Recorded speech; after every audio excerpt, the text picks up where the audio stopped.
The engine roared to life at the intersection, but it wasn't the sound of freedom this time. It was the sound of a woman's last hope. When Emma collapsed against that Harley and whispered those 5 words to a complete stranger, she had no idea she was about to become part of the most talked about biker rescue of the year. Picture this. It's 11 p.m. on a Tuesday in rural New South Wales. A group of 8 bikers from the Iron Brotherhood MC are heading back from a charity run when they stop at a servo in the middle of nowhere. That's when they see her, a young woman, maybe mid-20s, stumbling out of a ute in the car park. Before anyone can react, she's running toward them with terror in her eyes. The club's road captain, a bloke they call Thommo, barely has time to get off his bike before she grabs his leather vest and says it. "Please don't leave me." Her voice is shaking. Her hands are bruised, and when the bikers look back at that ute, they see a man stepping out, and he doesn't look happy. Now, if you love real biker stories like this one, hit that subscribe button right now because you won't believe where this goes. Most people don't understand the biker code. They see the leather, the patches, the rumbling pipes, and they make assumptions. But what happened next proves exactly what brotherhood really means.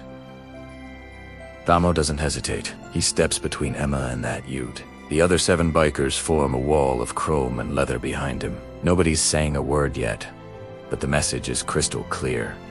The bloke from the ute starts yelling. He's claiming Emma's his girlfriend, that this is a misunderstanding, that they just had an argument. But Thommo isn't buying it. He's been riding for 23 years, and he has seen enough in his life to recognize fear when it is standing right in front of him. Emma is gripping his arm so hard her knuckles are white, and she's whispering something that changes everything. "He took my phone. He won't let me leave." That's when one of the other bikers, a woman named Shazza, steps forward. She puts her arm around Emma and walks her toward the other side of the car park, away from the confrontation. Meanwhile, the bloke from the ute is getting more aggressive. He's moving closer, demanding they hand her over. But here's what he doesn't understand about bikers. They don't back down, especially not when someone's asking for protection. Thommo pulls out his mobile and does something the man wasn't expecting. He calls 000, right there, on speaker. The operator answers, and Thommo calmly explains the situation. There's a woman who says she's being held against her will.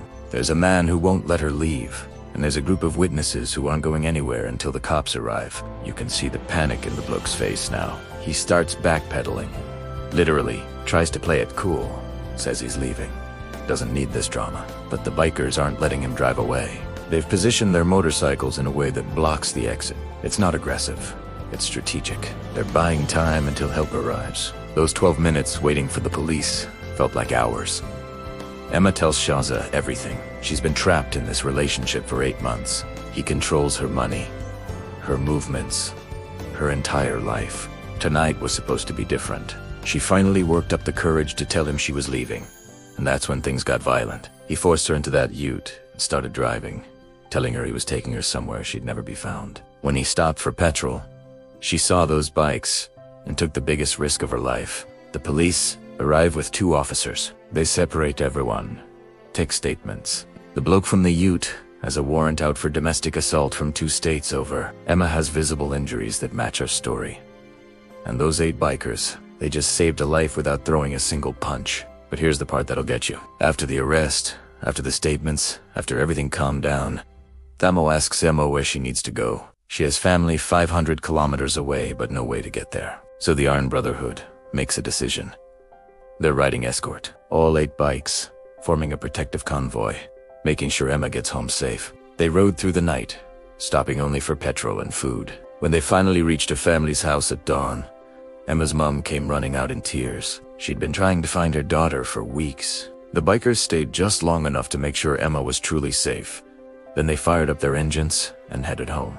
Thommo later said in an interview that it was the easiest decision he'd ever made. You don't leave people behind when they're asking for help. That's not what we do. That's not who we are. What do you think really happened to change these bikers from strangers to lifesavers in just one night? Drop your thoughts in the comments below. And if this story shocked you, share it with another rider who needs to hear this.